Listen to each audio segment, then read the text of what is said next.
How to open the OEM Genesis Coupe taillights. So the taillights that I'm working on today are for the 13 to 16 Genesis Coupe. Right there. The same process can be done for the BK1, which is the 10 to 12 model. I currently do not have the BK1 tails in here, but the cut line and pretty much the entire process is the same. It's also the same as the Eagle Eyes, so if you've already seen that video, then you don't need to watch this one. As always, let's start with tools.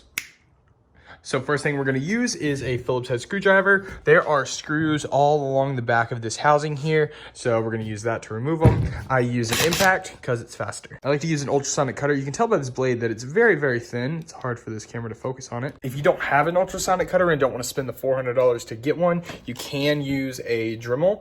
I like to use this extension because this part doesn't get as hot as the body, and I like to use the diamond bit because it's pretty thin. And let's say you don't have an ultrasonic cutter or a Dremel, you can also use your hot knife. We will be using the hot knife at the end, and you can also use it now to cut the whole thing open. It's just a little bit slower just because you're waiting for the plastic to melt, but still works. As long as your knife has like a thinner head on it. Once you have everything cut open, then we have to pry it open. I like to use various sizes of screwdrivers. So pocket screwdriver is always good to have around, and this magnet comes in handy with the screws on the back there. Then like a thinner one and a beefier one in case things get a little hung up. Now, some optional things are some cling wrap and like this foam pad here. These are just to protect the lens and the light as much as possible. Now, if it's your light and you know that you're gonna be careful with it no matter what, or you have a different process, that's cool too. This is just what we typically use. Cling wrap and foam. Everything I just said is in the description down below.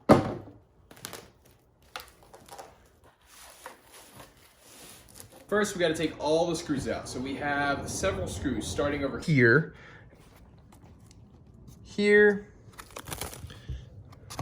down in there, and down over here. One other thing that we will have to do is disconnect this connector. Otherwise, we will not be able to take the entire back housing off. An easy way to do that is to take your flathead screwdriver, push on the tab right here, and then twist.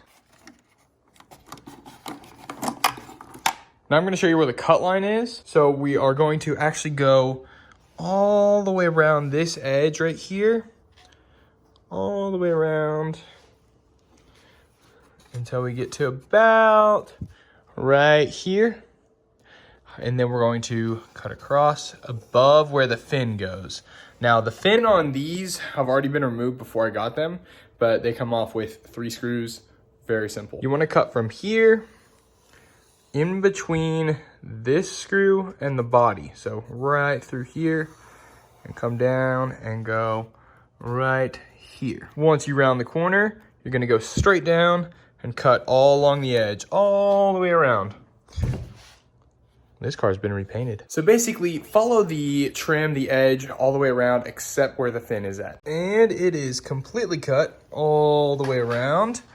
You can see where this cut line is going around the fin, and then we dip right in here and keep on following the edge and back around. Okay, so whenever I go to open it, I like to start with the pocket screwdriver because it's so thin. It can fit in this really small cut that we have, and give it a little bit of a pry and get one of our bigger screwdrivers in there.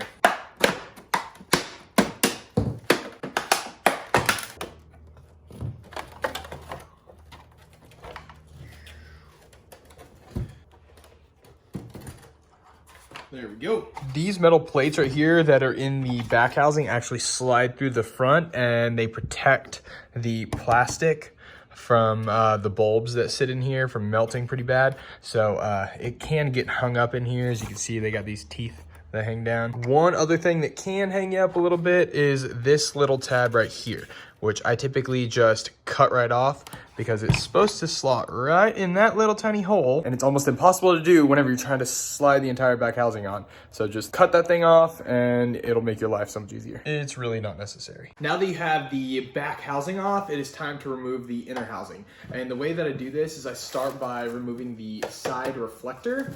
So we're going to go ahead and take these 2 screws, one right over here and one right over here. Take those 2 out, and then we can take the reflector off.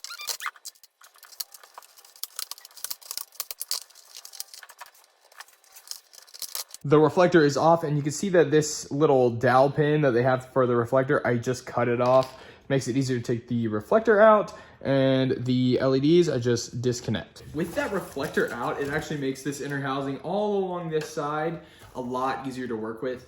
The reflector is just really, really rigid. Without it there, it's a lot more flexible, and you can really get a good spot for the inner housing. So what we're gonna do is we're going to start prying the inner housing out using pocket screwdrivers. If you don't have any, just like your smallest flathead screwdriver that you can to start, and then you can work your way up to the bigger ones.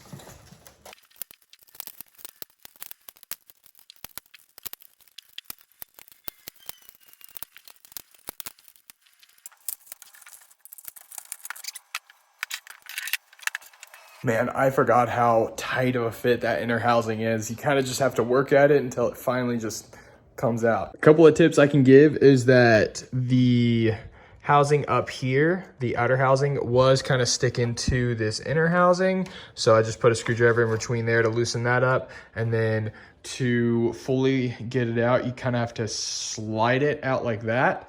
So you're getting the fin out first.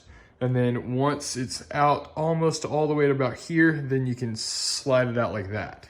So it kind of goes whoop. I forgot to film resealing the OEM taillight, but I do have the Spec D, which is the exact same process. You're going to plastic weld and seal it with silicone. It's the same process. I'm gonna go ahead and cut it in right now. So now we are going to reassemble the light. We're gonna start with the screws. The screws are gonna help hold the housing in while you plastic weld everything back together.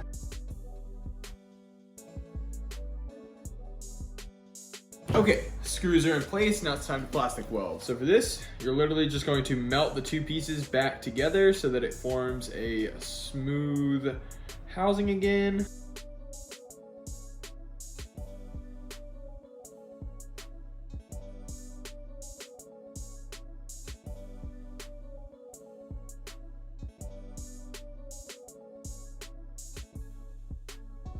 Okay, once you've plastic welded the light, now it's time to do the silicone. Now, I like to wipe the excess on like an old towel or an old rag or something, because you really don't want to have just a random bead sitting there. You want it to be as flush as possible and still seal up.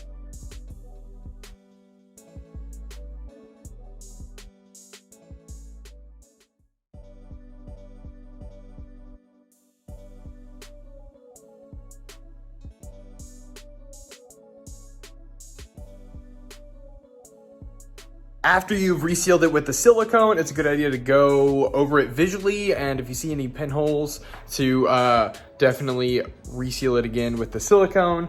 The last thing you want to do is put it on your car and everything leaks. Also, if you noticed, we went ahead and put silicone in each of the screw holes so that it's just like how Spec D sent it. They want those to have silicone in them. Their engineers have found out that that's where water can leak from, so we went ahead and re-silicone that as well. Okay, bye.